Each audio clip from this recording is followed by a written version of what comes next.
Cold Michigan winters. Even though I put 15W40 in the engine, it still doesn't want to crank over really good. It's got a 12 volt battery system, which gives it a little bit more power for rolling over. It gives a little higher RPM on the starter motor. It still doesn't want to fire off really good. Because it was built in the 40s, the engine's equipped with a manual choke. And you can, when you pull the choke on it, it sets the idle a little bit higher and gets the engine in a little bit better shape to run. This motor, because it came out of a vehicle, also has an accelerator pump that you can use to spritz a little bit of extra gas into the carburetor to get it started on cold mornings. But even with all that, when you get down to 0 or below, even with 15W40 oil in the engine, you really need to have a little block heater. So this year I bit the bullet and put a block heater into it. It goes into the lower radiator hose, and it's going to keep the engine block itself, the water in the engine and the radiator, up above freezing. I have antifreeze in the engine, so it really isn't a problem with the engine freezing up, but it just gets so freaking cold that the gas doesn't want to vaporize well, and so it doesn't fire off easily. Hopefully, making this change will make it so that the engine starts a little easier. Last year, we had 3 foot of snow in the front yard, and I needed this tractor, and I spent a lot of time outside putting the battery charger on it and jumping it and heating it with a light bulb and all kinds of things, and I decided this year we're just not going to do that. Kind of an interesting little governor on the engine. Don't know who made it. The nameplate on the top is long gone. All it has is a model or serial number, MA1761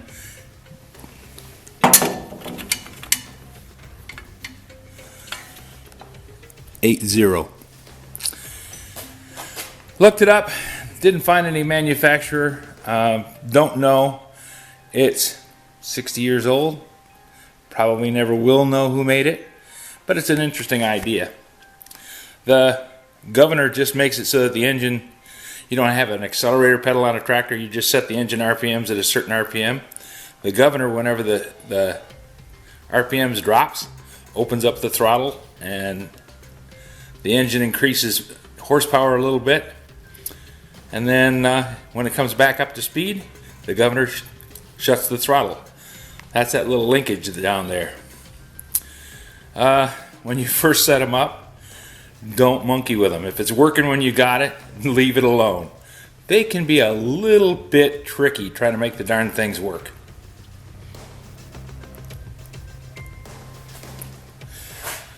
This morning, I'm replacing the drain plug in the radiator. When I went to drain the engine yesterday, the drain plug, I got it open, but as you can see, it's plugged up with crap. And a lot of junk came out of the bottom of the radiator, which means it was good to drain out and clean the radiator. But at the same time, this little handle here is supposed to be riveted onto the end of that brass fitting. So when I turn the handle, that center part should move, and that broke loose. Now, I might have been able to fix it, rivet it, do whatever. Chances are next time I go to work on the radiator, it's going to do the same thing again. So for a couple of bucks, I went down to AutoZone and bought a radiator drain cock with the same thing being said in Spanish and French. And this is a universal 1/4 inch NPT. Not all vehicles have 1/4 inch NPT. First one they handed me was too small, and I was thinking it was going to be a bad day, but they went back and got the right size. So, yay for AutoZone. Got a bit of a mess here to clean up, but before I do that, I'm going to crawl underneath the tractor and replace the drain cock.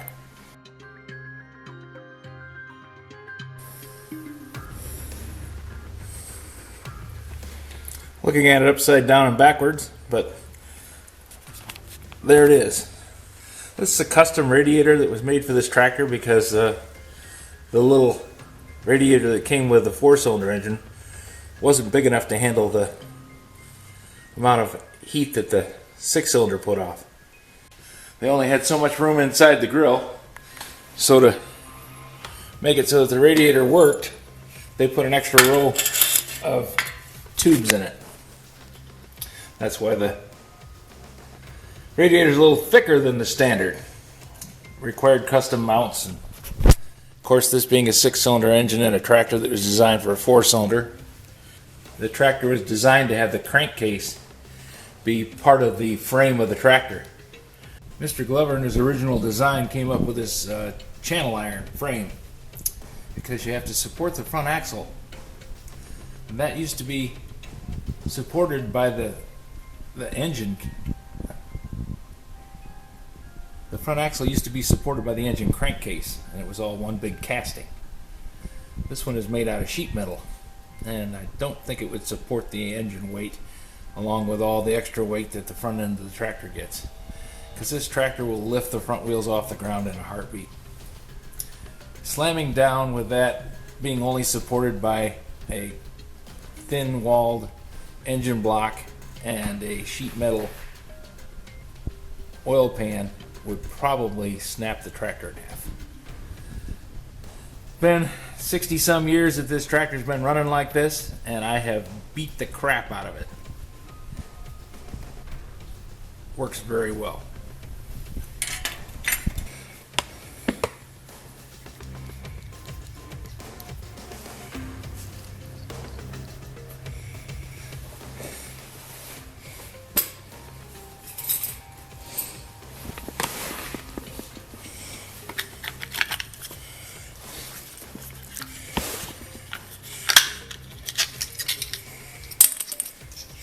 I like using Teflon tape to seal up pipe threads. It seals real easy. It's not messy. You can carry a roll of it in your pocket and use it 100 times and it doesn't dry out on you. And it seals very, very well.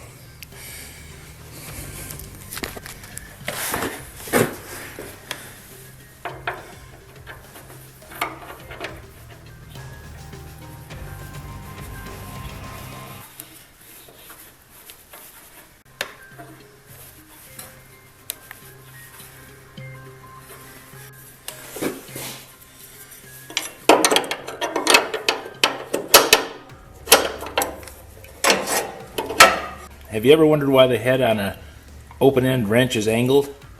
Well, this is the reason. I can put it in there, move it, flip it over, move it, flip it over, move it.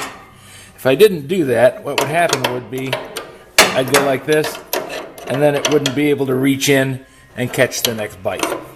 So by flipping it over, you can get it into tight spaces that you wouldn't normally be able to get a wrench.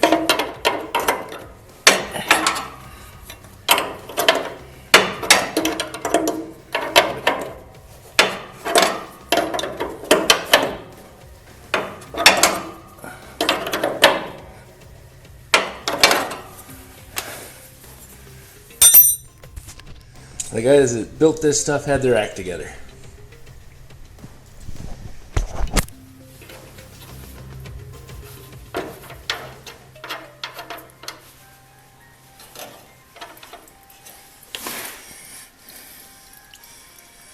Uh-oh. Leaking a little antifreeze. It's okay. I'll use some cat litter and clean up the mess. One of man's greater inventions, paper towels. Okay, that is enough working down here on the ground. Project's coming along pretty good. Got the drain plug back into the radiator.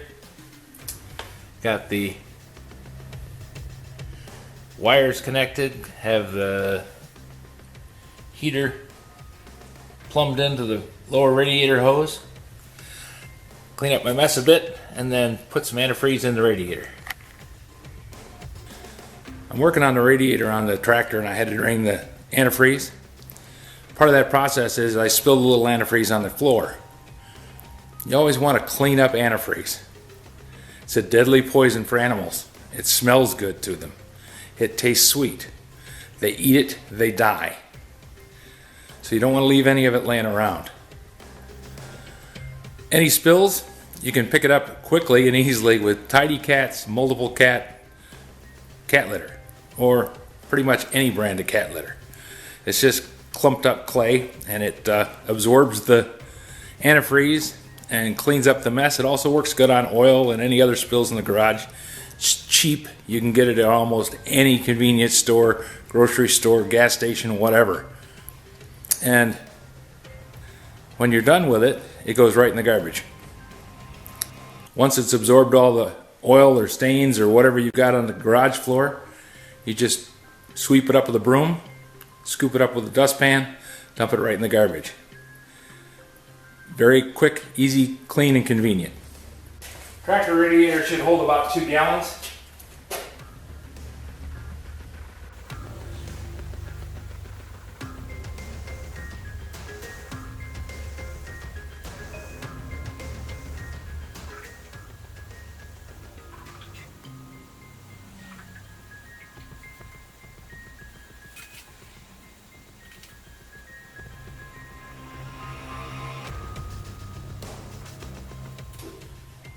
Now you might think that having 100% antifreeze in a radiator would be an improvement over mixing antifreeze and water.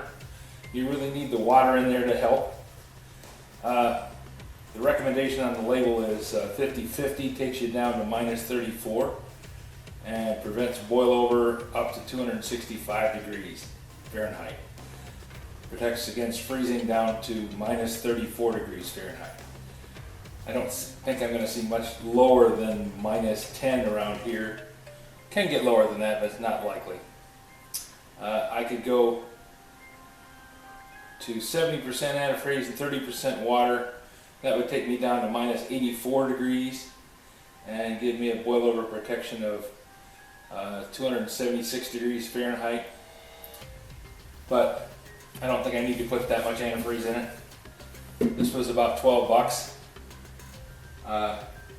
So I'm going to fill this bottle again with water. That should just about top off the radiator and take care of this project. Do a quick check for leaks. No problems that I can see. And then I fill up the radiator the rest of the way.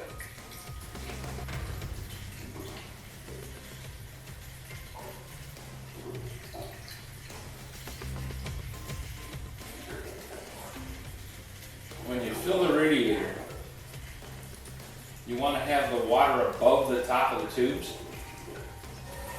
but you don't fill the expansion tank completely. The tank on top of the radiator is to allow the water to expand.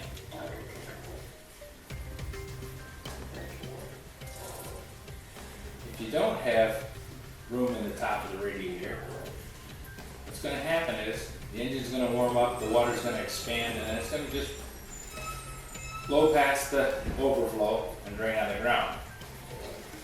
Then we go back to that problem of antifreeze and animals.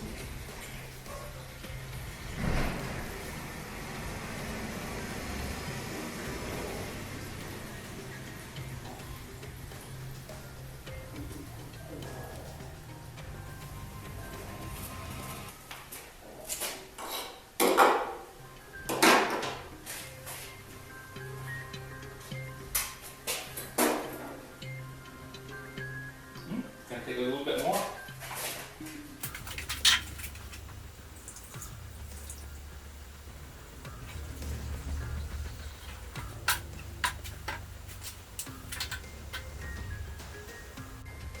Just above the top of the tubes. Standard radiator cap underneath this fancy little stamped cover. This is an aftermarket, but it replicates the original. Just a little bit of Art Deco design to add to the styling of the tractor. And I'll plug in a heater.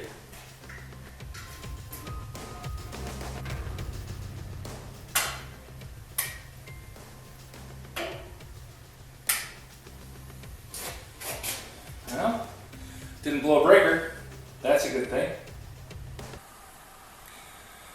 That's the water in the radiator hose boiling. That heating element is heating up.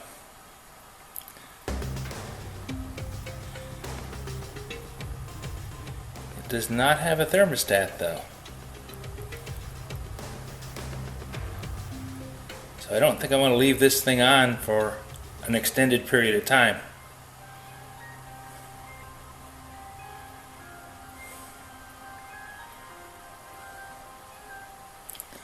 I'm going to want to plug in the heating element and let the engine sit for an hour or two to warm up, and then plow the driveway and leave it unplugged until I need it the next time. It's a 600 watt heating element.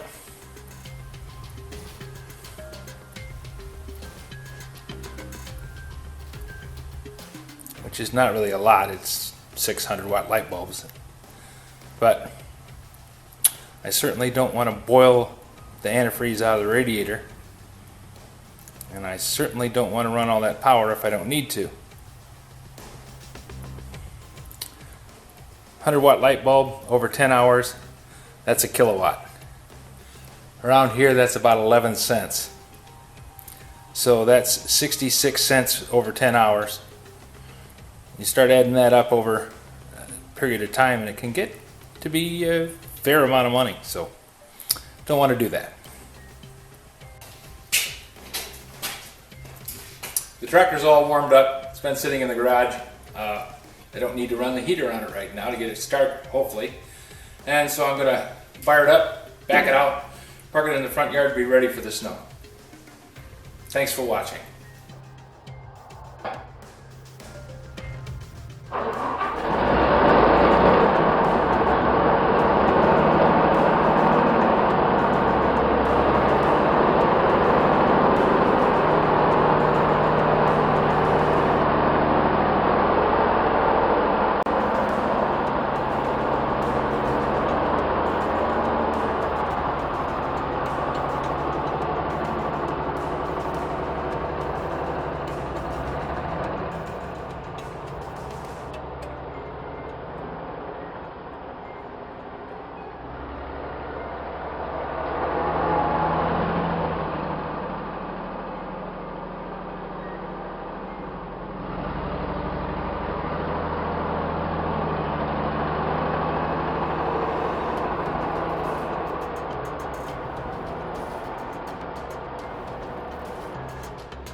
Old Sneelock here again.